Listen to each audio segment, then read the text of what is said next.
소원들이 있으실 텐데요. 그것을 가지고 또 한 주간 또 열심히 기도하신 줄로 저는 믿습니다. 특별히 새벽 기도회를 통해서도 여러분들이 소원하고 소망하는 것들이 이루어지기를 하나님께 많이 기도하셨을 텐데요. 오늘 제목에서처럼 그 기도에 대한 것이 이루어지지 않을 때 좀 어떻게 보면 제가 그 기도의 소망에 대해서 좀 초를 치는 것 같은 느낌이 들지만 그거에 대해서 한번 같이 이야기를 나누면 좋겠다라는 생각이 들었습니다.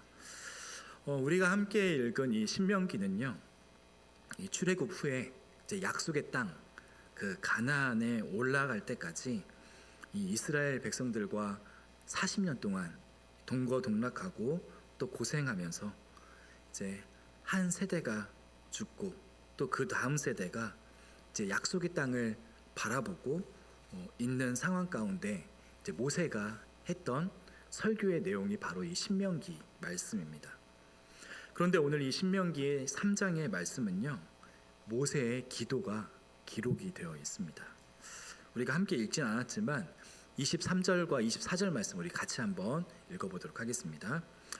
그때 내가 여호와께 간구하기를 주 여호와여, 주께서 주의 크심과 주의 권능을 주의 종에게 나타나시기 시작하셨사오니 천지간에 어떤 신이 능히 주께서 행하신 일 곧 주의 큰 능력으로 행하신 일 같이 행할 수 있으리까. 제일 먼저 모세는요, 이 하나님 앞에 기도하면서 전능하신 하나님의 능력이 어떠했는지를 고백을 하고 있습니다. 그리고 나서 이제 오늘 본문 말씀인 25절 말씀이 시작이 되는데요.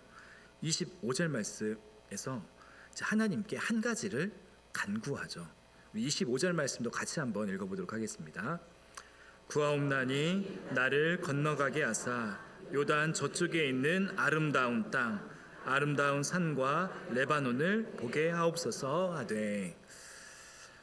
여러분, 모세가 구하는 것은요, 자신을 약속의 땅으로 건너가게 해달라고 하나님께 간구하고 있습니다. 내가 이제 이 요단강을 건너가서 저 가나안 땅에 들어갈 수 있도록 그렇게 해달라고 이 한 가지 소원을 하나님께 기도하고 있는 거죠. 여러분은 지금 이 모세의 요청에 대해서 어떻게 생각을 하시나요?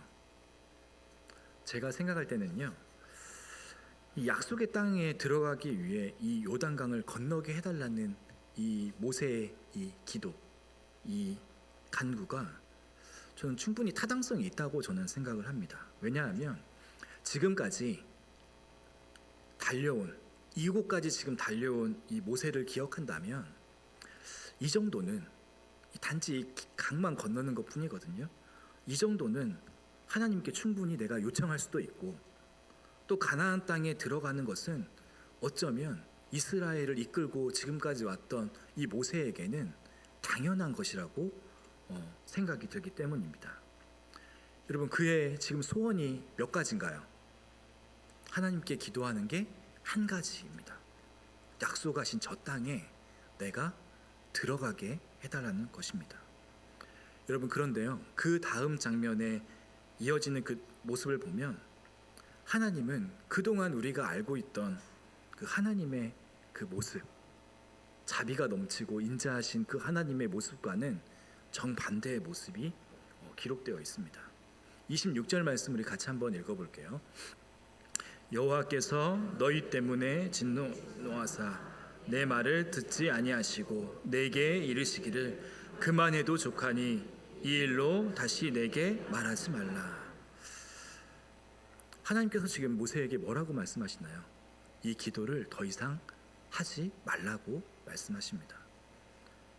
그리고 주님께서 모세에게 진노하셨다고, 화를 내셨다고까지 성경은 기록을 하고 있습니다. 저는 이 말씀을 읽으면서요, 모세가 어쩌면 하나님께 좀 대단히 섭섭하지 않았을까라는 생각도 들었습니다. 여러분, 출애굽을 시작한 것도 모세 자의에 의해서 시작한 게 아니잖아요.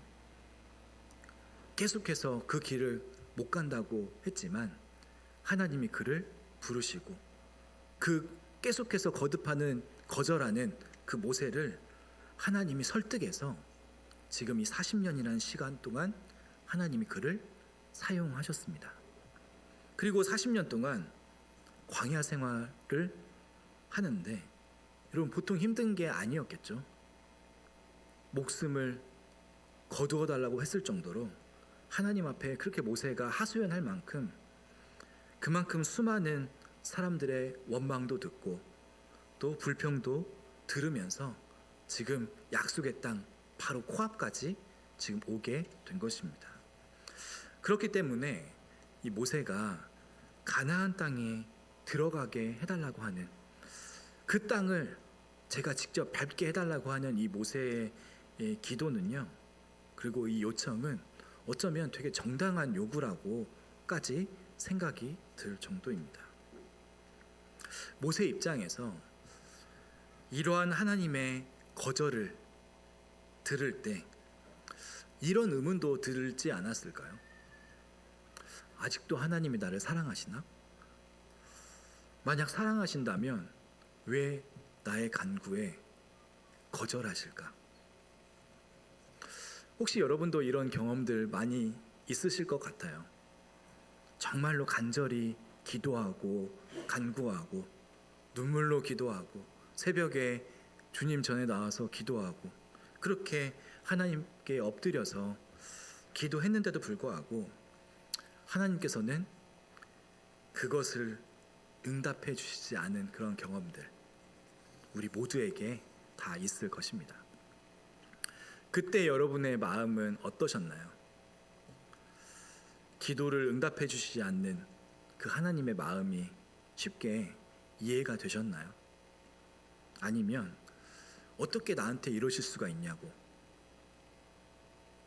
대들지는 않으셨나요? 여러분, 하나님께서 부르셔서 지금 모세가 지금 이곳까지 왔죠. 그런데 왜 하나님은 이렇게 냉정하고 차갑게 모세를 대하시는 것일까요? 하나님은요 26절에서의 이 거절을 넘어서서 27절에서 더 분명하게 이 모세의 요청에 대해서 매듭을 지으십니다. 우리 27절 말씀 한번 같이 읽어볼게요. 너는 비스가 산 꼭대기에 올라가서 눈을 들어 동서남북을 바라고 내 눈으로 그 땅을 바라보라. 너는 이 요단을 건너지 못할 것임이니라. 하나님께서 진노하시면서 너는 그곳에 그 요단을 못 건너간다고. 그리고 너는 내게 다시는 이걸로 기도하지 말라고 이렇게 말씀하신 다음에요 비스가 산 꼭대기에 올라가서 단지 너는 눈으로 그곳만을 그냥 눈으로만 보는 걸로 너는 만족하라고 지금 하나님은 말씀하고 계시죠. 그렇게 모세의 기도에 못을 박으셨습니다. 여러분도 한번 생각을 해보십시오.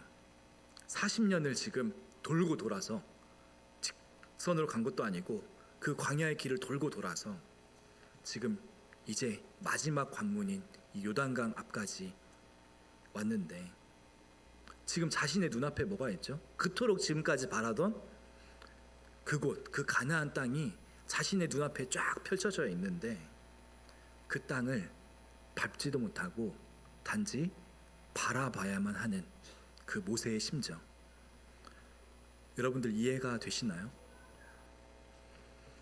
모세가 얼마나 그곳에 건너가고 싶었을까요? 그런데 주님은 안 된다고 거절하고 계시는 것입니다. 그런데요, 이렇게 모세가 그곳을 건너가지 못하는 이유가 있죠. 여러분 26절 말씀을 다시 보시면요, 여호와께서 너희 때문에 내게 진노하사 내 기도를 지금 듣지 않으신다고 지금 말씀하고 계세요. 내가 이렇게 지금 건너가지 못하는 이유는 이스라엘 백성들 바로 너희 때문이라고 지금 말하고 있죠. 그것은 우리가 잘 아는 대로 이제 광야에서 일어났던 일들 때문인데요. 이제 이스라엘 백성들이 이제 모세와 함께 이제 출애굽한 이후에 이제 아말렉과의 그 전쟁 직전에 물이 없어서 원망을 이제 토해내는 장면이 있습니다. 그때 하나님께서 모세에게 지팡이를 들어서 반석을 치라고, 2번 치라고 말씀하시죠. 이제 모세가 반석을 2번 치니까요, 그곳에서 물이 터져 나와가지고 이스라엘 백성들이 해갈을 하게 됩니다. 그것이 바로 무리바라는 곳에서 있었던 일인데요. 그 다음에 이제 민수기로 보면은 이제 물이 없어서 불평하는 장면이 또 기록이 됩니다. 이번에는 이제 가데스 바네아라는 곳인데요. 그곳에서 이제 물이 없어서 백성들이 원망을 하니까 하나님께서 모세에게 뭐라고 말씀하시냐면, 지난번과 같이 반석을 치라고 말씀하시는 게 아니라요, 네 입으로 반석에게 명령하라고 이렇게 말씀하세요.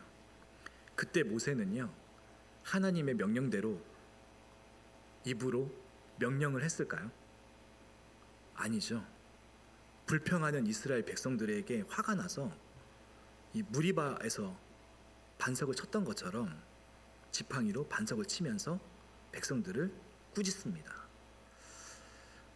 그런데요, 지난번과 같이 또 물이 터져 나오는데요, 그때 이제 하나님께서 모세에게 이 일로 네가 화를 냈기 때문에 네가 그 약속의 땅에 들어가지 못한다라고 말씀을 하시죠. 여러분, 그런데 그럼에도 불구하고 단지 하루 이틀 광야에서 지낸 게 아니라요, 무려 40년이나 그 험한 광야에서 고생한 그 모세가 하나님께 저 가나안 땅에 딱 한 번만 들어가게 해달라고 하는 이 요구, 이게 무리한 요구였을까요? 그런데 하나님은 지금 모세가 상처받을 정도로 거절을 하시죠. 하나님이 왜 이러셨을까요? 저는 오늘 말씀을 묵상하면서 깨닫게 된 게 한 가지 있습니다. 여러분, 만약에 모세가 그 이스라엘의 그 2세대, 출애굽 2세대 다음 세대들을 이끌고 그 가나안 땅에 만약에 들어갔다면, 그렇다면 그 가나안 이스라엘 백성들에게 스타는 누구였을까요? 이스라엘 백성들이 하나님을 기억했을까요? 아마도 제 생각에는요, 많은 사람들이 모세를 향해서 박수를 쳐줬을 것 같습니다. 우리의 대단한 리더라고, 당신은 우리의 스타라고. 어쩌면 그들이요, 전적도 있죠. 모세를 본딴 동상을 만들었을지도 모르겠어요. 아마 모세가 지금까지 인도했던 하나님보다 더 인기가 많았을 것이라고 생각이 됩니다. 그런데 하나님께서는 모세에게 그 길을 허락하지 않으셨다는 것이죠. 이 모세가 이끄는 이스라엘 백성들이 가나안 땅을 밟을 때 물론 하나님도 찬양했겠죠. 그동안 자신들을 이끌어 주셨던 그 하나님. 하지만요, 내 눈앞에 보이는 이 이스라엘 백성들을 내 눈앞에서 이끌었던 이 모세에게 어쩌면 이스라엘 백성들은 더 큰 박수를 보냈을지도 모르겠습니다. 그런데 지금 어떤가요? 모세는 그 박수를 받지 못하고 있죠. 그 인기를 누리고 있지는 못합니다. 왜냐하면 그곳에 들어가지 못했기 때문입니다. 하나님은 모세에게 40년 동안 그렇게 목숨 바쳐서 수고한 그 사역의 대가와 그 열매로 사람들의 박수를 주시지는 않으셨습니다. 그런데요, 저는 이 모세를 냉정하게 막으시는 이 하나님을 보면서 많은 이스라엘 백성들의 박수는 아니지만 딱 한 분이 박수 쳐주고 계시는 모습이 상상이 되었습니다. 여러분, 누구시겠어요? 네, 하나님 한 분이 모세에게 박수를 쳐주시고 계시죠. 비록 실수가 참 많았지만 인간이기에 너무너무 수고했다고, 너무너무 잘했다고 이렇게 박수를 쳐주시지 않았을까요? 너 자신만을 위해서 이렇게 인생을 살지 않고 하나님 나라의 일을 위해서 기꺼이 인생을 바친 네가 너무나도 자랑스럽다고, 이렇게 하나님께서 홀로 박수 치셔주시는 모습이 상상이 되었습니다. 여러분, 이것을 어디서 우리가 알 수 있냐면요, 히브리서 11장 믿음장에서 하나님께서 모세에 대해서 이렇게 말씀을 하십니다. 우리 11장 24절부터 26절까지 말씀 한번 같이 읽어볼게요.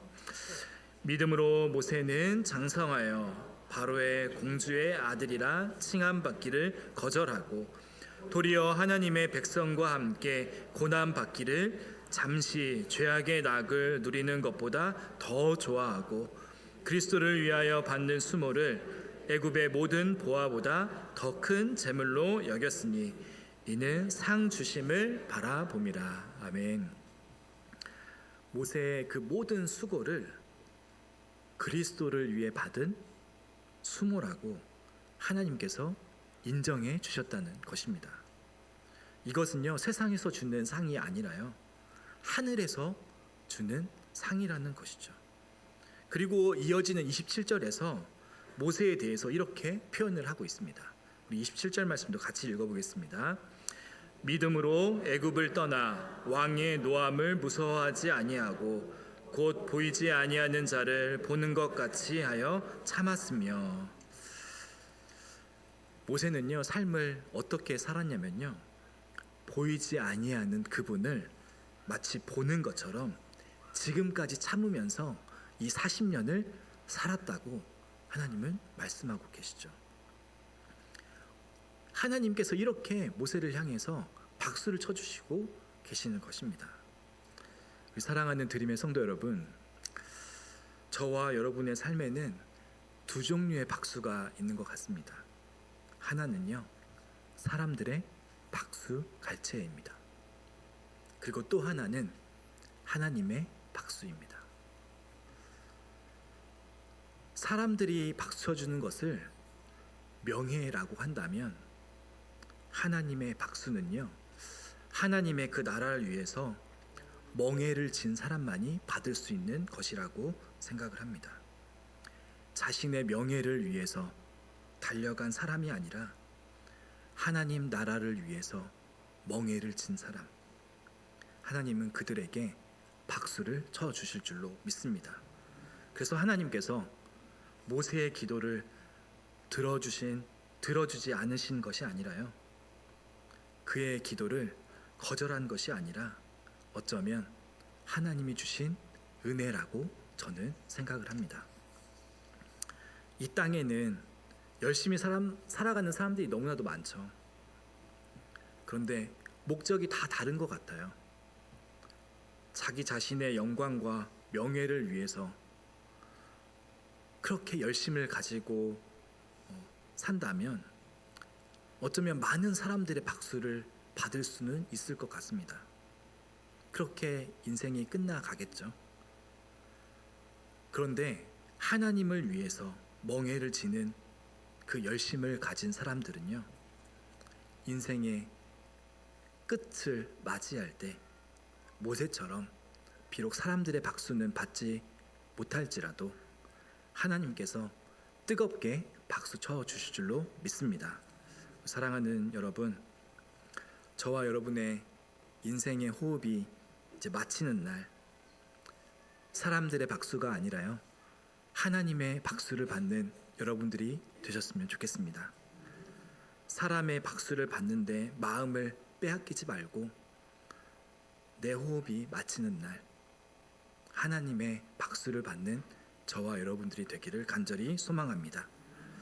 주님을 위해서 지극히 작은 일이라도 순종하며 멍에를 우리 함께 지는 드림의 모든 가족들이 되었으면 좋겠습니다. 하나님은요, 모세에게 이제 요단을 건너가지 못한다고 이제 말씀을 하셨죠. 그리고 이제 오늘 본문 28절에 이런 말씀을 하십니다. 28절 말씀 같이 한번 읽어보겠습니다. 너는 여호수아에게 명령하고 그를 담대하게 하며 그를 강하게 하라. 그는 이 백성을 거느리고 건너가사 내가 볼 땅을 그들이 기업으로 얻게 하리라 하셨느니라. 하나님은요 모세에게 비스가산 꼭대기에 올라가서 그곳을 이제 바라보라고 말씀하신 다음에요. 이제 건너가는 그곳에 건너가는 일은 이제 여호수아가 백성들을 이끌고 건너갈 것이라고 이제 모세에게 말씀해 주시죠. 이렇게 그의 기도에 하나님은요 대답을 해 주시는 것 같습니다. 비록 그의 기도대로 응답되지는 않았지만요.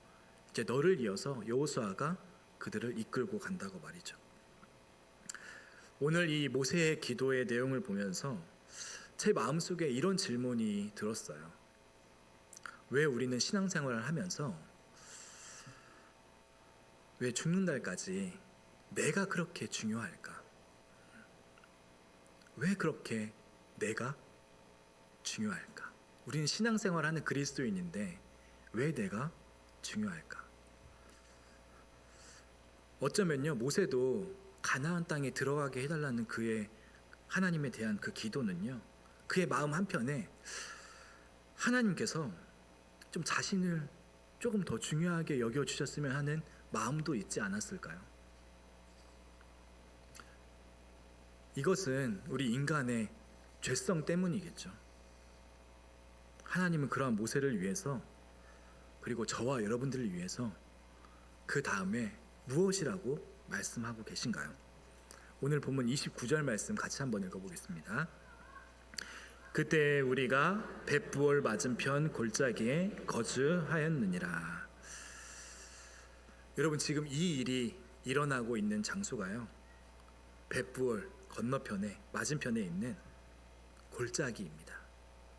편하게 그냥 벳부올 골짜기라고 해도 무방할 것 같아요. 모세의 기도가 거절받은 장소 벳부올 골짜기입니다. 이곳은요 가나안을 바라보면서 내가 들어가고 싶다고 하나님께 간구했던 곳이기도 하지만 반대로 이곳은 하나님의 냉정한 거절이 있는 장소이기도 합니다. 저는 이 말씀을 읽다가 이런 생각이 들었습니다. 우리 인생 가운데 많은 지점들이 있죠. 때로는 하나님께서 많은 은혜를 부어주신 그런 지점도 있을 것이고 하나님께 간절히 매달려야만 했던 그런 지점들도 있을 것이고 이스라엘 백성들처럼 홍해 앞에 서서 하나님을 의지하는 마음도 있고 하나님께 원망과 불평을 쏟아놓았던 광야의 길도 우리의 삶 가운데는 있을 것입니다. 여러분 그렇다면 이 벳부올 골짜기는 어떤 곳일까요? 이렇게 정의하고 싶어요. 내 욕심을 묻고 버리는 곳. 이곳이 벳부올 골짜기가 아닐까요? 나의 야망이 하나님 앞에서 철저하게 꺾여지는 곳. 그곳이 벳부올 골짜기입니다. 어쩌면 여러분 이 벳부올 골짜기는요 우리 인생에서의 골고다 언덕일 수도 있어요. 내가 죽어야 하는 곳이기 때문입니다. 예수님께서 기도하셨던 겟세마네 동산 같은 곳이기도 하고요. 사랑하는 우리 성도 여러분, 우리 성도 그리스도인은요 내가 죽는 그 기도의 골짜기가 있어야 되지 않을까요? 주님의 일을 하면서 내가 가지고 있는 그 많은 그 욕심들, 그것들을 다 묻어버릴 수 있는 곳, 그곳이 바로 벳부올 골짜기라고 오늘 말씀을 해주시고 있는 것 같습니다. 우리는 죄인이기 때문에 우리는 거절당해야 할 것들이 너무나도 많습니다. 나의 개인적인 야망도 있고 나의 소망도 있고, 그런데요, 그런 야망과 나의 개인적인 소망들이 하나님의 영광스러운 그 계획 앞에서 묻힘을 당하고 죽어지는 자리가 바로 벳부올 자리라는 것이죠.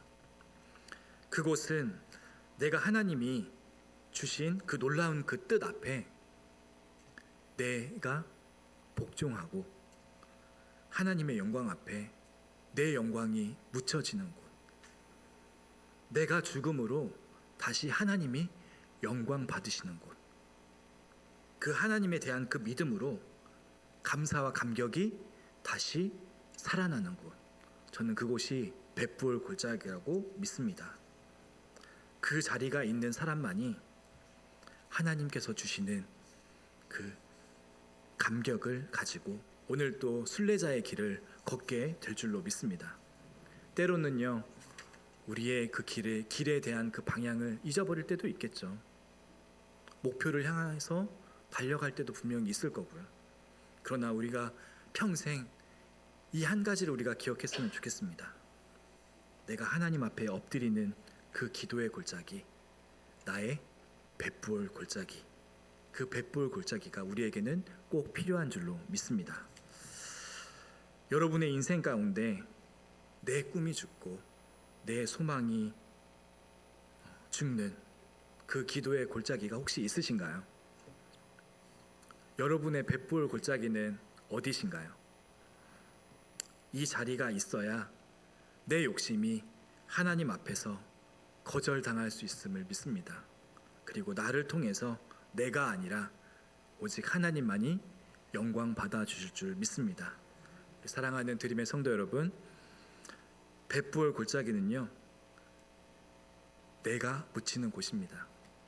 내 모든 야망이 묻히는 곳, 그 벳부올 골짜기, 기도의 골짜기를 매일매일 여러분의 인생 가운데 날마다 가지고 살아가는 모든 드림의 성도님들이 되시기를 주님의 이름으로 간절히 축복합니다.